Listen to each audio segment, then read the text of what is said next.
আসসালামু আলাইকুম। আজকে রান্নাঘরের গল্পটা একটু অন্যরকম। আজকের রেসিপিটা আপনাদের সামনে আমি অন্যরকমভাবে নিয়ে আইছি। আপনারা একটু দেখতে থাকেন পুরো ভিডিওটা।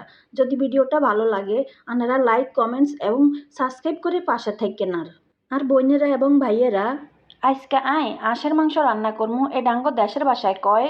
প্রথমে চুলাতে একটা কড়াই বসিয়ে আগে থেকে ধুয়ে রাখা মাংসগুলি দিয়ে দিলাম। এখন দিয়ে দিমু রসুন বাটা, আদা বাটা, জিরের গুঁড়া, ধনিয়ার গুঁড়া, হলুদ গুঁড়া, মরিচ গুঁড়া। এখন দিয়ে দিমু একটু পরিমাণ মতো নুন।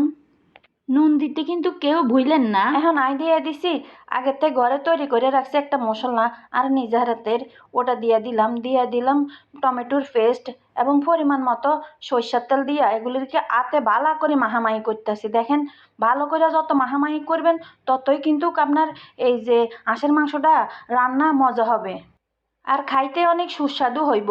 দেখেন, একটু পরিমাণ মতো হানি দিয়া এখন ঢাকনা দিয়ে এটারে কিছুক্ষণ রান্না করে নিছি। রান্না করার পরে দেখেন আর হাঁসের মাংসের অবস্থা কি সুন্দর কালার হইছে। দেখেন, হাঁসের মাংস শুধু খানা নেরে ভাই, এটা হইল স্মৃতি, মায়া আর পুরান দিনের গল্প।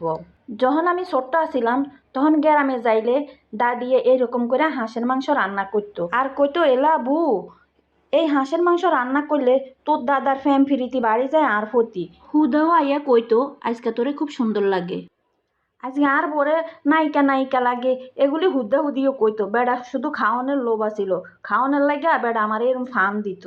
দেখেন, আমি পরিমাণ মতো হানি দিয়ে দিছি, দিয়ে এগুলিকে আরো কিছুক্ষণ রান্না করে নিমু। তবে আর দাদির মতো হাঁসের মাংস রান্না করি নাই আজকা নিজের মতো করে রান্না করছি, এটাই আপনাদের লগে শেয়ার করলাম। দাদির গল্পটা মনে হলো আজকে হাঁসের মাংস রান্না করতে আইয়া, তাই দাদা দাদির কথা আপনাদের লগে একটু শেয়ার করলাম গো, আর কিছু না। বুঝছেন নি আপনারাও মন চাইলে আপনাকে দাদা দাদির কথা শেয়ার করতে হারেন মানুষের লগে। এই পুরান দিনের কথাগুলি মনে করলে অনেক স্মৃতি মনে হরে গো।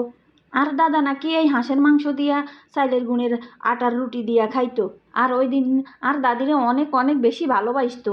দেখেন, আমি আপনাদের সামনে খুবই সহজ এবং সুন্দরভাবে হাঁসের মাংস রান্নার শেয়ার করছি। যদি আপনাকে পছন্দ হয় আপনারাও বাসায় চেষ্টা করে দেখতেন হারেন। এইরকম হাঁসের মাংস রান্না কি সুন্দর কালার হয়েছে দেখছেন। আমি চলি যাই রুটি দিয়া খাইতাম।